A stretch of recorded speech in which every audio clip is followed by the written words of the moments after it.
प्रिय छात्रों, जोहार, नमस्कार। जैसा कि आप देख रहे हैं, झारखंड में पिछले कुछ दिनों से पूरा का पूरा झंझावातों का दौर है। निश्चित रूप से इस माहौल में आपको पढ़ने में मन नहीं लग रहा होगा, ये मैं अच्छी तरह से समझता हूं, क्योंकि आपके द्वारा इतनी इंक्वायरियां आ रही हैं कि मुझे समझ में नहीं आ रहा है कि मैं आपको कैसे समझाऊं और क्या बताऊं। अभी का जो सिचुएशन है, जो परिस्थितियां अभी उत्पन्न हुई हैं, उसके बारे में अगर हम बात करें तो इनफैक्ट झारखंड में जितनी भी परीक्षाएं पूर्व में आयोजित हुई हैं, अभी चल रही हैं, ऑनगोइंग हैं या भविष्य में होने वाली हैं, चाहे वो किसी भी एजेंसी के हो, लगभग सारी की सारी एक विवादों के घेरे में है और एक संदेह के दायरे में है। तो निश्चित रूप से यह स्थिति छात्रों के लिए, हम टीचर्स के लिए, अभिभावकों के लिए, किसी के लिए भी उचित नहीं है। अब क्या क्या अभी की डेवलपमेंट है, इसे मैं चाहूंगा कि शॉर्ट में आपको बताऊं। उसके बाद मैं बताने की कोशिश करूंगा कि इस परिस्थिति में, ऐसी सिचुएशन में आपको आखिर क्या करना चाहिए, ताकि आप अपना मुकाम जिसे लेकर आप अभी तक आए हैं, कॉलेज करने के, स्कूल करने के बाद या कॉलेज करने के बाद आप कॉम्पिटिटिव एग्जाम्स में जुड़े हुए हैं, उसका अंतिम परिणाम आपको हासिल हो सके। तो इसी पर हम लोग चाहेंगे कि आज डिस्कस करें, क्योंकि यह बहुत ही बर्निंग इशू है और आपके हमारे सबों के फ्यूचर से रिलेटेड है, क्योंकि अल्टीमेट एम तो आप ही हैं। आपको आपका मुकाम दिलाना आपके गार्जियन का भी काम है, उनका भी वही लक्ष्य है। सिमिलरली आपके टीचर्स, आपके मेंटर्स जो हैं, उनका भी वही टारगेट है। तो कैसे हम उस चीज को अचीव करें, इससे हम देखेंगे। अभी जो सिचुएशन है उसके बारे में अगर बात करें तो कैसे कायम होगा झारखंड में भर्ती प्रणाली पर भरोसा। उठे बड़े सवाल, क्या जेपीएससी की जांच की आंच जेएसएससी की परीक्षाओं पर भी पड़ेगा? ये इस मुद्दे पर हम चर्चा करेंगे। फ्रेंड्स, जैसा कि आपको मालूम है कि बहुत सारे तथ्य, ऐसे तथ्य उजागर हुए हैं जेपीएससी से रिलेटेड कि जिसे सुनकर कोई भी व्यक्ति आश्चर्य में डूब जाए या कोई भी सिंसियर अभ्यर्थी एक डिप्रेशन के कंडीशन में चला जाए, क्योंकि जिस तरह से वह जी तोड़ कोशिश करता है एक अपने लिए सीट हासिल करने के लिए, एक रिस्पेक्टेबल पद पाने के लिए, ताकि वह राज्य का सेवा कर सके, अपने परिवार के लिए कुछ कर सके और इस प्रकार उसका जीवन एक सुचारू रूप से चल सके, इस पर एक बहुत बड़ा खतरा इस सारे प्रकरण से उत्पन्न हो गया है। तो इस पर हम लोग चाहेंगे कि जाने और देखें कि क्या क्या हुआ। अभी हाल ही में अगर जहां तक अखबार की बात की जाए तो ये सारे अखबार रोज ही रोज, शायद ही कोई दिन ऐसा होता होगा जो 3-4 दिन पहले से अगर हम बात करें तो इस पर भरे पड़े नहीं रहे होंगे। इसी कड़ी में जो लेटेस्ट अभी आज कहीं अगर आपने अखबार उल्टा होगा तो आपने देखा होगा कि व्हाट्सएप से साझा की गई अहम जानकारियां, ये जेपीएससी की बात है। जेपीएससी मामला सीआईडी जांच में श्वेता गुप्ता की भूमिका पर सवाल। ये बहुत अहम पद पर ये थी श्वेता गुप्ता और लगभग इन्हीं के जिम्मे में सारी जिम्मेवारी थी। ये उप परीक्षा नियंत्रक तो थी, लेकिन ऑलमोस्ट सारा का सारा रिस्पॉन्सिबिलिटी ये पूरी कर रही थी। और इनके साथ में थे चेयरमैन, जेपीएससी के चेयरमैन। बिना टेंडर के नॉमिनेशन पर मिला था एजेंसी को काम। उपकरण फोरेंसिक जांच के लिए भेजने की अब तैयारी की जा रही है। ख्यांगते ने की ओएमआर शीट में गड़बड़ी की अनदेखी। ये एक बहुत बड़ा अभियोग है, बहुत बड़ा एलिगेशन है और निश्चित रूप से एक इतने बड़े पदाधिकारी का, इतने रिस्पॉन्सिबल पद पर बैठे व्यक्ति के लिए ये अगर बात सही है, अभी तो ये पता नहीं है कि किस हद तक सही है, लेकिन अगर ऐसा है तो ये एक बहुत ही बड़ी और बहुत ही चौंकाने वाली घटना है। जबकि इसमें दावा किया गया है कि कर्नाटक से मैसेज आया था इनके पास कि 500 ओएमआर शीट, 500, 1-2 नहीं, पूरे 500 ओएमआर शीट, जिसमें 350 ओएमआर शीट एफआरओ के लिए, फॉरेस्ट रेंज ऑफिसर की जो एग्जाम हुई थी, और 150 एसीएफ का, जो एसीएफ की एग्जाम हुई थी उसके लिए। इतने में ज्यादा उसमें ओवर राइटिंग कहें या जो भी हो मैनिपुलेशन का काम कहें, वो इतने ओएमआर सीट पर हुई थी जिसकी अनदेखा की गई, उन पर कोई एक्शन नहीं लिया गया। अब कितने लोग इसमें क्वालिफाई किए ये अभी जांच का विषय है, बाद में पता चल ही जाएगा कि आखिर इसमें क्या हुआ। लेकिन अब आप इमेजिन कीजिए कि जहां पर इसमें केवल 170 वैकेंसी थी और इसमें केवल 78 वैकेंसी थी। अब इतने कम पदों के लिए अगर इतने ज्यादा ओएमआर सीट पर धांधली की गई है, अगर ये आरोप सही है तब, तो इसका क्या दुष्परिणाम हुआ होता अगर यह एग्जाम संपादित हो गई होती और इसके थ्रू अभ्यर्थियों का चयन कर लिया गया होता और वे अपनी नौकरी में चले गए होते। तो निश्चित रूप से एक बार ज्वाइनिंग कर लेने के बाद से छात्रों का स्ट्रेंथ बढ़ जाता है। ये बहुत दूर तक लड़ाई लड़ते हैं, जैसा कि आपने देखा, चाहे वो सेकंड बीपीएससी की जेपीएससी की बात हो या 10th जेपीएससी की बात हो, वो अंतहीन लड़ाई हो जाता है और इस क्रम में उनका कार्यकाल चलते रहता है और वे अपनी नौकरी पर बने रहते हैं। ये भला हो कि ये बीच में ही ये प्रकरण आ गया और शायद इससे फॉरेस्ट रेंज अफसर या एसीएफ वाली जो नियुक्ति परीक्षा है वह भी बाधित हो जाए या फिर से उसके एग्जाम कराने की नौबत आ जाए। जो भी हो, अभी तो शायद ऑपरेशन वाला दौर है। अगर आपका जख्म बहुत तंग कर रहा हो तो उसका ऑपरेशन कुछ समय के लिए कष्टदायी होता है, लेकिन इन लॉन्ग रन वो आपको मुक्ति दिला देता है और आपको स्वास्थ्य प्रदान करता है। इसी तरह से अभी की जो घटनाएं हैं हो सकती है कि आपको कुछ समय के लिए परेशान करें और खासकर वैसे छात्रों को परेशान करें जो जेन्युइनली करेक्ट हैं, जो अपने मेरिट के थ्रू इसमें अंदर आ रहे हैं। तो निश्चित रूप से उन्हें लगेगा कि इतना अच्छा हमने एग्जाम दिया, इतने लंबे अवधि तक मैंने प्रिपरेशन की और इसके बावजूद रिजल्ट सिफर, कुछ उसका परिणाम सामने न आया, तो निश्चित रूप से उन्हें थोड़ी निराशा होगी। लेकिन इन लॉन्ग रन अगर आप सही में मेरिटोरियस हैं तो थोड़ी देर के विलंब ही सही, लेकिन आप एक दिन अपना मुकाम जरूर पा लेंगे। तो ये आज के न्यूज का आप देख पा रहे होंगे। फिर अभी जो ऑपोजिशन लीडर बाबूलाल सोरेन का, बाबूलाल मरांडी का ये बहुत बड़ा एक तरह से, और ये नहीं माना जा सकता कि इन्होंने एकदम लापरवाही में ये स्टेटमेंट दिया होगा। अगर इन्होंने सोच समझ कर दिया है तो निश्चित रूप से ये एक बहुत बड़ा एलिगेशन है जिसमें ये आरोप लगा रहे हैं कि 40 लाख तक का रेट तय था, 40 लाख रुपए पर काम हो रहा था वहां पर, जिसमें कि उन्होंने बजाबता उसका एक ब्रेकअप भी दिया है कि शुरू में पीटी लेवल तक के लिए 5 लाख, मेंस के लिए 25 लाख और इंटरव्यू के लिए 10 लाख।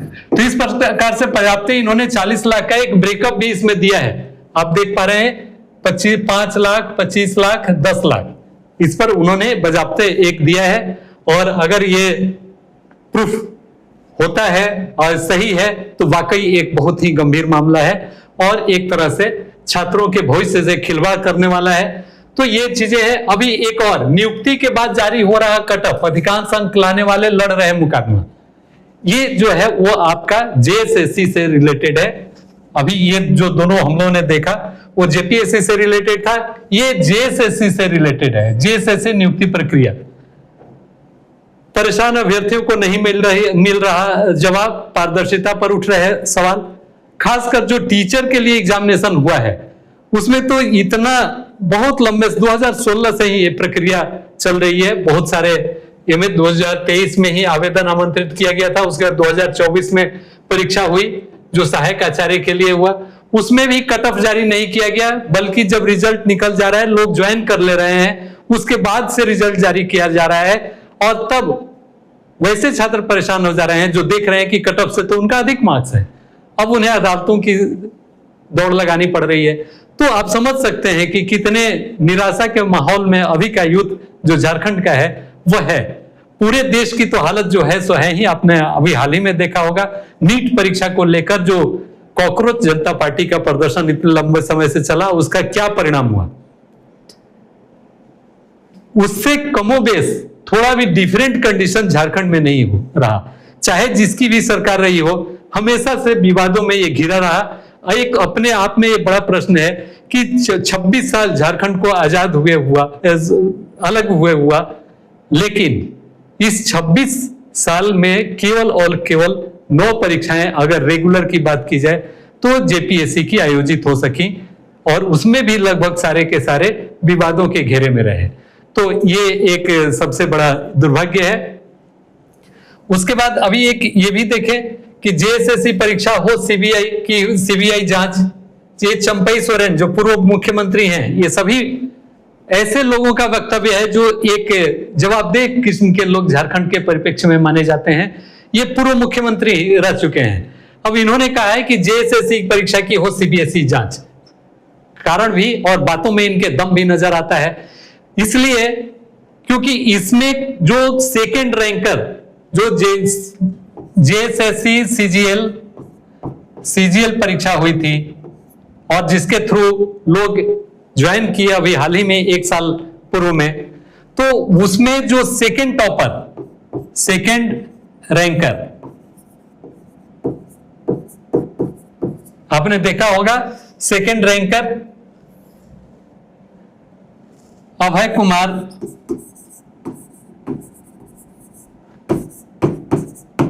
तिवारी, अभय कुमार तिवारी, ये इनफैक्ट टीडीपीएल जो एजेंसी थी एग्जाम कंडक्ट कराने वाली जेपीएससी एग्जाम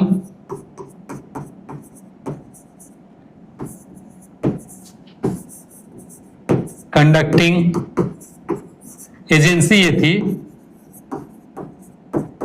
इसका ये मैनेजर है, ये टीडीपीएल का ये पर्सन मैनेजर है, और ये एक ही नहीं कुल 4 एग्जामिनेशन इसने क्वालिफाई किया है। तो अब आप समझ सकते हैं कि जेपीएससी का एग्जाम कंडक्ट कराने वाला व्यक्ति जेएसएससी का सेकंड टॉपर बनता है, जिसे हाल ही में अरेस्ट किया गया, और वो प्रखंड आपूर्ति पदाधिकारी के रूप में वो काम कर रहा था। तो स्वाभाविक है कि इस पर आंच तो आना ही चाहिए, क्योंकि कितने परीक्षाओं में इस तरह की घटना हुई होगी ये तो जांच के बाद ही पता चलेगा। तो निश्चित रूप से ये बात है जो अभी हम लोगों ने देखा, जो चंपई सोरेन ने आरोप लगाया कि हाई कोर्ट से ये रिक्वेस्ट कर रहे हैं कि स्वतः संज्ञान इस मामले की ली जाए और छात्रों को न्याय मिले और वैसे लोगों को बाहर का रास्ता दिखाया जाए जो अंदर के गेट से इसमें प्रवेश किए हैं या वो एलिजिबल इसके लिए नहीं थे। तो फ्रेंड्स, ये स्थिति अभी वर्तमान में झारखंड की है और एक तरह से पूरा का पूरा माहौल उथल पुथल के दौर से गुजर रहा है। अब कब से सारी चीजें व्यवस्थित होंगी, रास्ते पर आएंगी, ये कहना मुश्किल है, लेकिन इतना तो तय है कि कितना भी घना अंधेरा हो उसके बाद उजाला तो आता ही है। इसलिए माय डियर फ्रेंड्स, आप बिल्कुल ही हतोत्साहित नहीं होंगे। ये अंधेरा भी कुछ समय का है, ये गुजर जाएगा। लेकिन अगर आप हतोत्साहित होकर बैठ जाएंगे तो फिर आप खाली हाथ रह जाएंगे। और आप याद रखें, 99% लोग तब फेल्योर होते हैं जब वो सक्सेसफुल होने के कगार पर होते हैं। तो मैं तो ये मानकर चलता हूं कि जितने भी छात्र हमारे जुड़े हुए हैं स्पर्धा लर्निंग प्लेटफॉर्म ऐप से या हमारे स्पर्धा प्रकाशन के इस यूट्यूब से जुड़े हुए हैं, वो सभी के सभी उसी श्रेणी के हैं कि अब थोड़ा भी अगर धक्का आप लगा दें तो शायद अपना एग्जामिनेशन क्वालिफाई कर लें। इसलिए आप शिथिल ना हो और निराश होकर बैठ नहीं जाएं। एग्जाम तो निश्चित रूप से डेफिनेटली कुछ समय के बाद से चीजें जब सामान्य हो जाएंगी तो होगी, और कितना भी कोई गलत करते रहा हो, गलत कर ले, लेकिन एक बोला जाता है कि पाप का घड़ा तो एक ना एक दिन भरना ही होता है। तो शायद जेपीएससी के क्लीनिंग का ये दौर आ गया है और झारखंड में जितने भी एजेंसी हैं, चाहे वो जेपीएससी हो, जेएसएससी हो, जैक हो, ये सब एक सफाई के दौर से गुजर रहे हैं और उम्मीद की जानी चाहिए कि अंधेरे के बादल बहुत जल्द छटेंगे और ये एक पूरी तरह से निखर कर ये एजेंसी सामने आएगी। और गवर्नमेंट से छात्रों के बिहाफ में, अभिभावकों के बिहाफ से या टीचर्स के बिहाफ में ये मेरा भी रिक्वेस्ट होगा कि इसमें किसी भी प्रकार का कहीं पर भी कॉम्प्रोमाइज या कहीं पर भी किसी तरह का कोताही न की जाए। जितने भी इसके दोषी हो सकते हैं, जो भी अभियुक्त हो सकते हैं, उन पर कड़ी से कड़ी कार्रवाई की जाए। अन्यथा अभी जैसा कि आप लोगों ने देखा है, जो जैन जी का जो गुस्सा अभी आप लोगों ने देखा है, युवाओं का जो आक्रोश आपने देखा है, हो सकता है कि शांतिपूर्ण तरीके से ही वो बहुत कुछ कारनामा कर दें, और व्यवस्था में की गई कार्रवाई से बेहतर है कि समय रहते उस पर कार्रवाई कर ली जाए, ताकि इनका आक्रोश भी न भड़के और एक स्थिरता के दौर भी न छटे, स्थिरता का माहौल भी राज्य में बना रहे, ताकि विकास की गति धीमी न पड़े। तो फ्रेंड्स, आपके लिए मैंने जो भी एजेंसी हो सकती है आपके बिहाफ में, मैंने अपनी बिहाफ में उनसे मैं रिक्वेस्ट कर रहा हूं, और डेफिनेटली सरकार भी इस पर संवेदनशील है, गंभीर है, और इस पर कार्रवाइयां की जा रही है। जिस तरह से उच्च पद पर बैठे हुए लोगों के ऊपर में कार्रवाई हो रही है, तो डेफिनेटली इससे उम्मीद की जानी चाहिए कि इसमें न्याय आपको मिलेगा। थोड़ी परेशानी आपको हो रही है, होगी, लेकिन एक बार अगर ये क्लियर हो जाए तो हमेशा का संशय आपसे अलग हो जाएगा और आप बहुत कुछ हासिल कर लेंगे। तो ये चीजें थी, और इसी बीच हमने वैसे एग्जाम्स भी आपके सामने लेकर आए हैं, जिससे कि केवल और केवल झारखंड की परीक्षाओं पर भी आपकी निर्भरता खत्म हो जाए। उसी कड़ी में आपसे मैं रिक्वेस्ट करना चाहूंगा कि स्पर्धा लर्निंग प्लेटफॉर्म ऐप, जो झारखंड जो स्पर्धा प्रकाशन का ऑफिशियल ऐप है, आप इसको डाउनलोड करें, और इसको डाउनलोड करना बड़ा ही आसान है। Get it on Google play पर आप जाएं, उसमें स्पर्धा लर्निंग प्लेटफॉर्म ऐप आप सर्च करें और उसको डाउनलोड कर दें। उसमें जो भी इंफॉर्मेशन मांगता है उससे आप देखेंगे कि अभी हाल ही में, बल्कि मैं कहूं कि कल ही, हमने इस पर एक कोर्स लॉन्च किया है, जो एसएससी जीडी कांस्टेबल,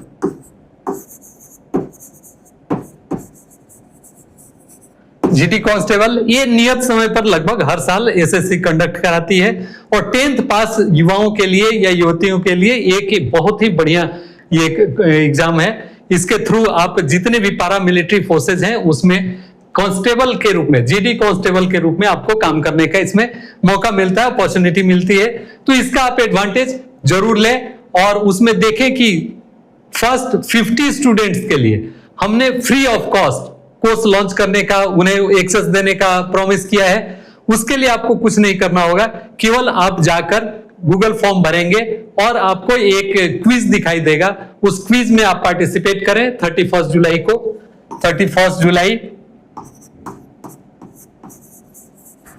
जुलाई को आप एग्जाम दें, और टॉप 50 में अगर आपका रैंक आ जाता है तो आपको बिल्कुल फ्री ऑफ कॉस्ट एक कोर्स मिल जाएगा, जिसमें वीडियो लेक्चर आपको मिलेगा, वीडियो लेक्चर, पीडीएफ नोट्स मिलेगा, प्लस टेस्ट सीरीज आपको मिलेगा। तो ये तीनों आपको बिल्कुल फ्री ऑफ कॉस्ट। तो स्पर्धा के इस इनिशिएटिव से आपको निश्चित रूप से फायदा लेना चाहिए और इसका लाभ लेना चाहिए। तो फ्रेंड्स, वंस अगेन क्लोज करने के पहले मैं समराइज करना चाहूंगा कि माहौल बिल्कुल ही विपरीत है, उथल पुथल का दौर है। डेफिनेटली इसमें आपका पढ़ने का में मन न लगना लाजमी है, लेकिन इसके बावजूद आपको सजग रहना है, ताकि जिस अल्टीमेट एम के लिए आप कोशिश कर रहे हैं, कहीं आपके थोड़े से शिथिलता से वो आपसे निकल ना जाए। तो आप पढ़ते रहिए, आप इस पर ज्यादा यकीन नहीं कीजिए, अफवाहों पर ज्यादा यकीन नहीं कीजिए, आप अपने मेरिट पर यकीन कीजिए। और इतना तो तय है कि चाहे कितना भी धांधली हो, लेकिन 100% धांधली नहीं हो सकता है। अगर आप कैपेबल हैं तो निश्चित रूप से आपको आपकी पोजीशन से कोई डिगा नहीं सकता है। तो फ्रेंड्स, मैं चाहूंगा कि आप टॉपर के कैटेगरी में रहें, ताकि कितना भी कुछ हो जाए आप पर कोई उसका प्रभाव न पड़े। तो आज के लिए इतना ही। आप सबों को बहुत बहुत धन्यवाद। जोहार, नमस्कार।